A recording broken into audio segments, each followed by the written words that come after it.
Unseen by Taleshade whisper. They found her in a gutter, face down, mouth full of wet sand, eyes wide open, like she saw something before she died. Her name was Ifeoma, and the woman who could have saved her ran to Canada. She thought she left her sins in Nigeria. She thought the dead don't travel, but some ghosts cross oceans, and when they knock at exactly 3:13 a.m. Grace was 27, smart, sharp, and finally free.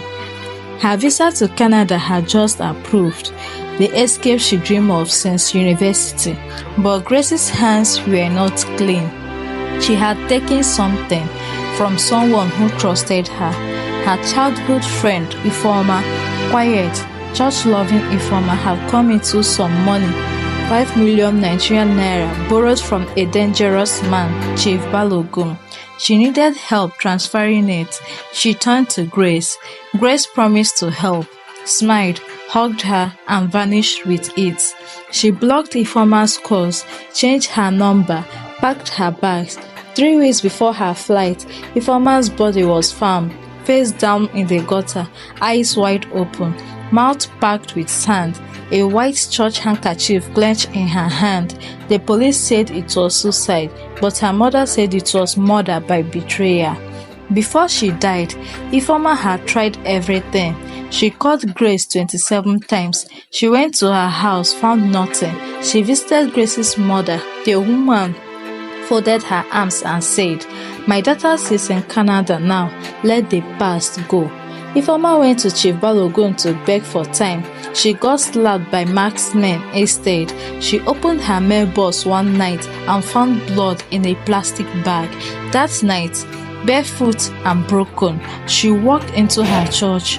She clutched her white handkerchief, sat in the last pew, and wept until the candles went out. She never made it home. Canada welcomed Grace with open arms. A warm apartment, a remote job, freedom until the knocking started.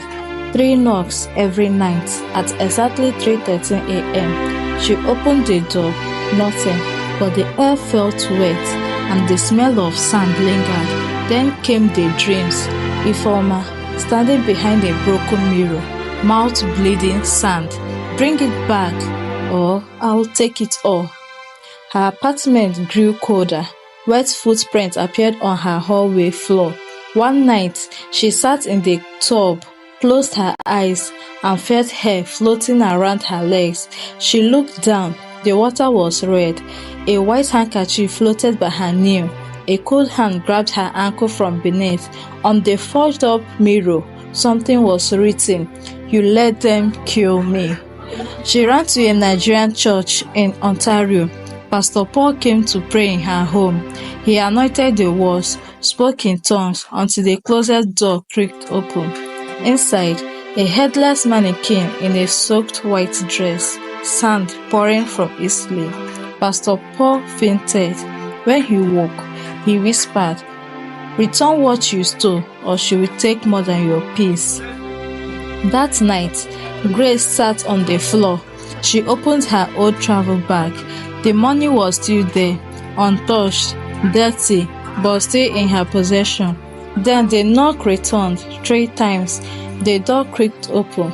Ifeoma stood there, her white dress torn, her mouth full of sand, her arms outstretched. "Come and see what you did."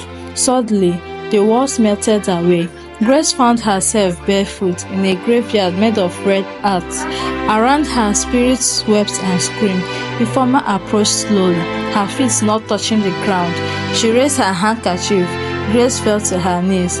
"I'm sorry. Please forgive me. I'll fix it." Then a light broke the darkness. A voice echoed from above. "Tell the truth," and set her free. Grace awoke on her apartment floor. Her knees were bruised, her palms covered in red dirt. That same day, she transferred every kobo back to Ifeoma's mother. She wrote a confession letter to the police and the press, and that night, she lit 12 white candles, said Ifeoma's name loud, and prayed, "No more knocking, only peace."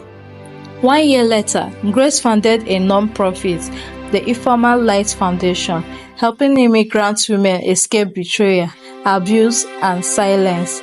Every night before she sleeps, Grace lights one white candle and whispers, "Thank you for forgiving me." You can change your name but never escape your truth. A betrayal may be forgotten by man, but the spirit remembers.